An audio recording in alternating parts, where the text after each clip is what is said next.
मतलब 28 दिसंबर से शुरू होना है और 24 दिसंबर तक होना है, ठीक है। ये एक कैरियर काउंसलिंग डिपार्टमेंट जो है वो आज से 2 साल पहले जो इंट्रोड्यूस किया गया था एजुकेशन डिपार्टमेंट में, उसका रीजन ये था कि ये रियलाइज हो रहा था कि हमारे यहाँ जो बच्चे हैं उनको यही नहीं पता है कि क्या करियर ऑप्शंस हैं, ठीक है। तो बेसिकली होता क्या था कि वो कुछ फिक्स करियर ऑप्शंस को ही अपना, मतलब जैसे वो अगर मैथ्स लिए है तो सोचते थे कि बस इंजीनियरिंग ही एक ऑप्शन है, अगर बायो लिया हुआ है तो वो सोचते थे कि सिर्फ मेडिकल ही एक ऑप्शन है, ठीक है। और आर्ट्स अगर उन्होंने चॉइस से लिया है तो वो उसको यूपीएससी या एमपीपीएससी को टारगेट लेके चलते हैं, और अगर चॉइस से नहीं लिया है तो दे डोंट नो कि व्हाट दे कैन डू, ठीक है। तो ये जो प्रॉब्लम्स है इसको देखते हुए हर गवर्नमेंट स्कूल में आपको 2 टीचर्स जो है वो एक डिपार्टमेंट बनाया गया, कैरियर काउंसलिंग डिपार्टमेंट, और उसमें 2 टीचर्स जो है उनको असाइन किया गया ये रिस्पॉन्सिबिलिटी, जिसके लिए उनको स्पेसिफिकली ट्रेनिंग दी जाती है, ठीक है। तो ज्यादातर प्रॉब्लम ये होता है कि बच्चों को ये पता ही नहीं होता कि आपके स्कूल में 2 कैरियर काउंसलर्स कौन कौन है, ठीक है। तो आपके स्कूल में जो 2 कैरियर काउंसलर हैं उसमें से एक मैं हूँ, मतलब doctor Archana Shukla. The reason is यहाँ दूसरे बच्चे जिनको शायद नाम ही ना पता हो इसलिए बता रही हूँ, ठीक है। और दूसरे जो है वो आनंद मिश्रा सर हैं। तो यहाँ पे 2 कैरियर काउंसलर्स हैं, राइट। अगर आपको कोई प्रॉब्लम है, आपके कैरियर से रिलेटेड कोई प्रॉब्लम है, तो वो आप हम दोनों में से किसी से भी पूछ कर और उससे उसके बारे में बात कर सकते हैं, ठीक है। तो बेटा जिस एज में आज आप हैं, मतलब 9th क्लास में एटलीस्ट कम से कम मतलब बच्चे को ये डिसाइड कर लेना चाहिए कि आपको क्या करना क्या है, what do you want, what is the motive of your education, ठीक है, कि अल्टीमेटली तुम्हारा टारगेट क्या है। और हम में से बहुत सारे बच्चे सिर्फ पढ़ रहे होते हैं, हमको ये नहीं पता होता है कि हमें कौन सा एग्जाम में बैठना है। तो ये उस तरह की कंडीशन हो जाती है, जैसे कि आप मान लो कि आपको अगर एक पहाड़ चढ़ना है, कि मैं बार बार इसका एग्जांपल देती हूँ, आप यहाँ पर खड़े हैं अभी, ठीक है। तो एक बच्चा ऐसा होता है जिसको पता होता है कि मेरा टारगेट ये है, ठीक है, जिसने 8वीं 9वीं में डिसाइड कर लिया कि दिस इज माई टारगेट और दिस इज माई टारगेट। और आप यहाँ पर खड़े हैं, आप सोच रहे हैं कि मैं ये कर लूंगा, ये नहीं हुआ तो ये कर लूंगा, ये नहीं हुआ तो ये कर लूंगा। तो ये जो आप सांप सीढ़ी खेल रहे हैं ना, इसका रिजल्ट जो है उतनी ही मेहनत के बावजूद रिजल्ट नहीं मिलना है। और एक बच्चा जिसको क्लियर पता है कि I have to reach here, जिसको पता है कि डेस्टिनेशन ये है, समझ में आ रही है, तो वो अपनी डेस्टिनी में डायरेक्ट पहुंच जाएगा उतने ही टाइम पे। तो जब सबसे डिफिकल्ट टास्क ये है कि आपको डिसाइड करना है कि आप चाहते क्या है, ठीक है, आपको बनना क्या है, आपको करना क्या है। तो जब तक आप ये डिसाइड नहीं करते कि आपको करना क्या है, तो फिर आप आगे करेंगे कैसे। तो सबसे बड़ा स्टेप तो ये होता है कि finally now at this time at least you should decide कि व्हाट डू यू वांट, आपको कहाँ पहुंचना है, आप किस रेस का हिस्सा है। कभी इधर दौड़ रहे हैं, कभी ये नहीं हुआ तो वो, ये नहीं हुआ तो वो, तो इसका रिजल्ट कुछ नहीं मिलना है बेटा फिर, है ना। तो सबसे पहले आपको ये डिसाइड करना है कि आपको पहुंचना क्या है। अच्छा, ये डिसाइड करने के लिए मुझे कहाँ पहुंचना है, मुझे सबसे पहले ये पता होना चाहिए कि मेरी एबिलिटीज क्या है, ठीक है। जो भेड़ चाल होती है ना कि जहां सब दौड़ रहे हैं मैं भी उधर दौड़ूंगा, तो आपकी वो एबिलिटीज है कि नहीं, पहले ये देखो। तो मैं एक बात बार बार कहती हूँ कि इस दुनिया में एक वो शख्स या वो इंसान जिसे आपके केयर की, आपके प्यार की, आपके अटेंशन की सबसे ज्यादा जरूरत है, वो आप खुद है। समझ में आ रहा है, ठीक है। आपको अगर मैं एक कागज देती हूँ और आपसे कहती हूँ कि आप अपने बगल वाले के बारे में लिखें, तो आप बड़ी आसानी से एक पन्ने में उसका पूरा डाटा लिख देंगे।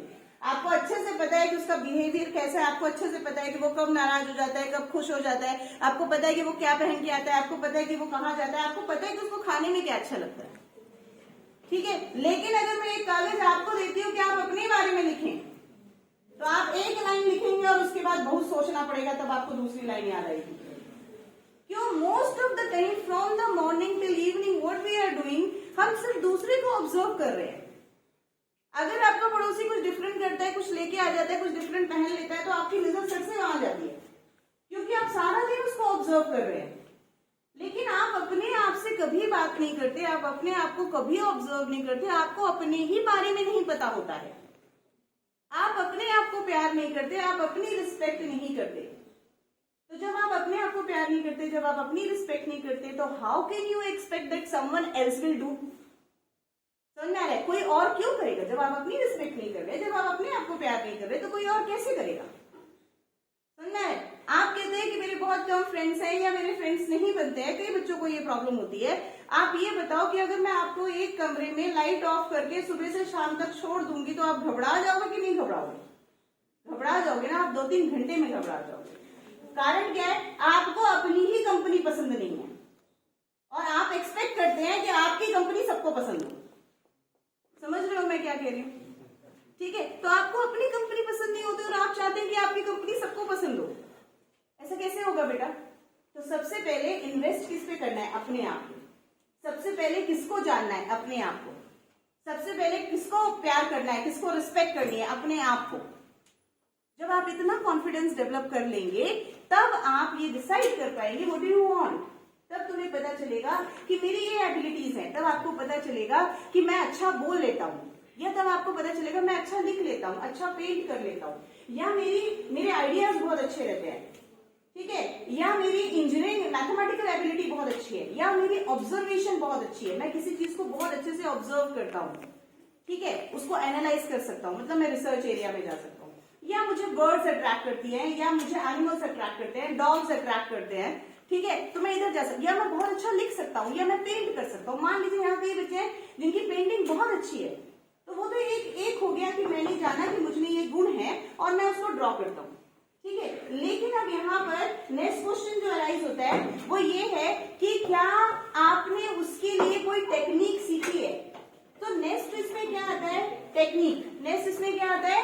टेक्निक। तो आपको स्किल्स सीखनी पड़ेगी। अगर आप एक अच्छे पेंटर है और आप चाहते हैं कि आपको फैशन डिजाइनिंग करना है, तो फैशन डिजाइनिंग के लिए आप कोई स्किल्स सीख रहे हैं क्या?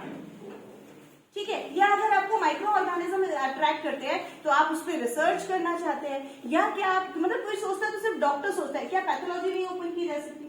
क्या उसमें एमआर का ऑप्शन नहीं है? क्या उसमें बायोटेक्नोलॉजी का ऑप्शन नहीं है? बायो इन्फॉर्मेटिक्स का ऑप्शन नहीं है? जैसे कई लोग होते हैं जिनको बायोलॉजी बहुत अच्छी लगती है लेकिन उसको बायोलॉजी से ज्यादा कंप्यूटर अच्छा लगता है, समझ रहे? तो फिर ऐसा कॉम्बिनेशन ढूंढो जो बायोलॉजी और कंप्यूटर का कॉम्बिनेशन हो, जैसे बायो इन्फॉर्मेटिक्स, ठीक है। आपका मैथ्स भी बहुत अच्छा है लेकिन आपको बायोलॉजी ज्यादा अच्छी लगती है, then you can go for biology plus engineering यानी बायोटेक्नोलॉजी, ठीक है। इतना हाई पैकेज है और इतनी डिमांड है। अभी कोरोना में सबसे ज्यादा डिमांड किसकी थी? उन साइंटिस्ट की सीरम इंस्टीट्यूट में जो आपकी वैक्सीनेशन बना रहे थे, वैक्सीन बना रहे थे।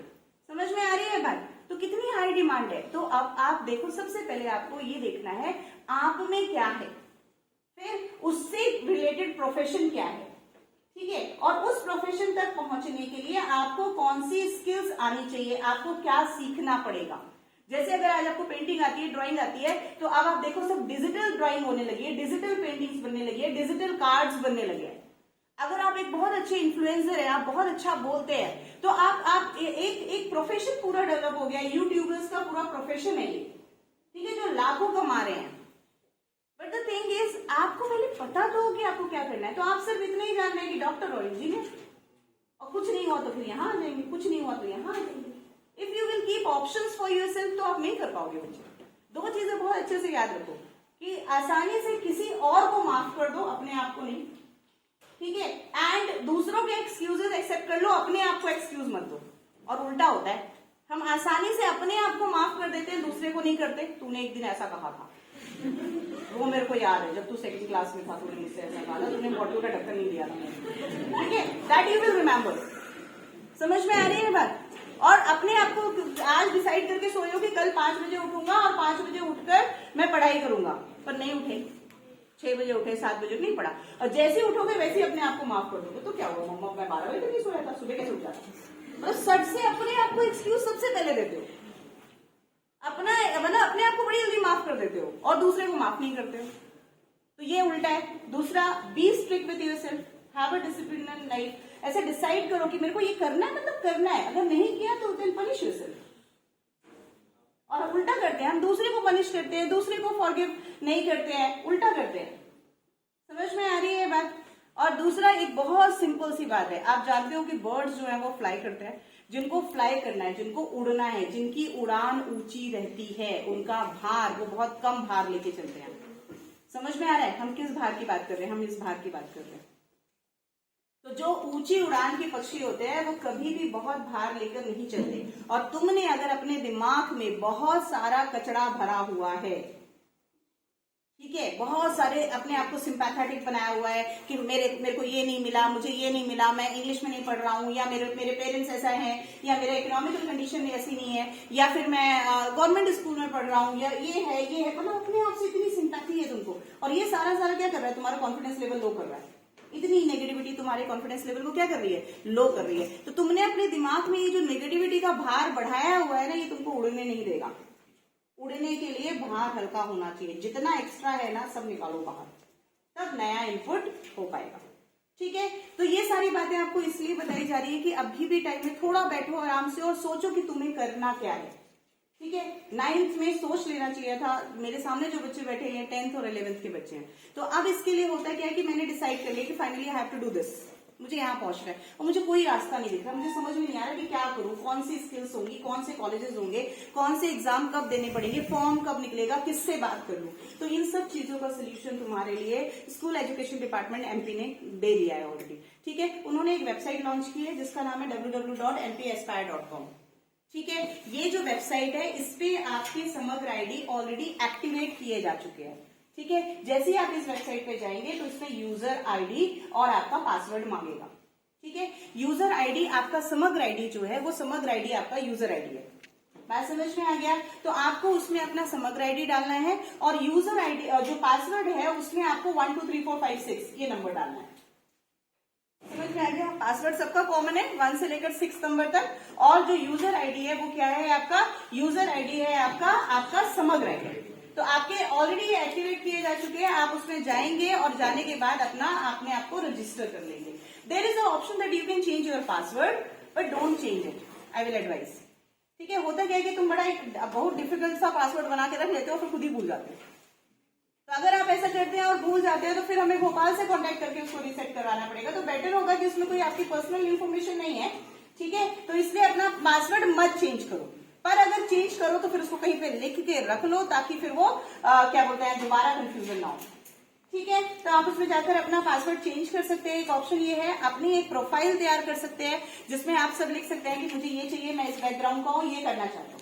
ठीक है, फिर उसमें ऑप्शंस आते हैं कि क्या क्या ऑप्शन, अगर तुम्हारा सब्जेक्ट ये है या तुम्हारा इंटरेस्ट ये है तो तुम्हारे लिए क्या फ्यूचर ऑप्शंस हैं।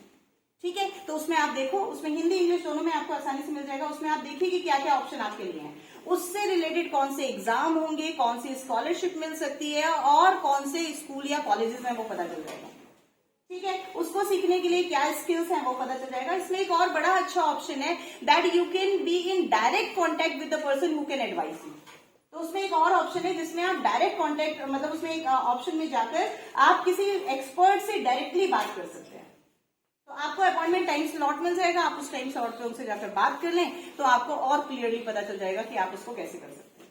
ठीक है, तो ये बहुत अच्छा ऑप्शन है, आप सभी को इसको रजिस्टर करना है, इसको कर लीजिए। उसके अलावा 2 ऐप और हैं जिसके बारे में, अच्छा हो क्या रहा है कि जानकारी हमें सभी को देनी है 9 से 12th क्लास तक के बच्चों को, पर इतने सारे बच्चों को हम एक साथ यहाँ बैठा नहीं सकते।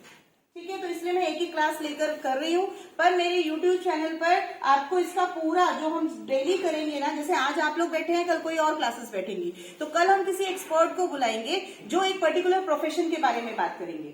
ठीक है, जिस दिन मैं ये प्रोग्राम ऑनलाइन करूंगी तो आप सब जुड़ सकते हैं, लेकिन जिस दिन ये प्रोग्राम ऑफलाइन होगा, जैसे अभी आई एम प्लानिंग कि कल शायद हम एक फैशन डिजाइनर को बुलाएंगे जो इंटीरियर डिजाइनिंग करती है। ठीक है, तो वो आएंगे और वो चीजों के बारे में बताएंगे कि किस तरह से तुम इंटीरियर डिजाइनिंग या फैशन डिजाइनिंग में कैरियर बना सकते हो। ठीक है, तो उनको हम बुलाएंगे, वो बात करेंगे, लेकिन यहाँ पर हम एकोमोडेट नहीं कर पाएंगे सभी को, तो कोई 2 क्लासेस बैठेंगी, पर इसका वीडियो जो है यूट्यूब पे रहेगा।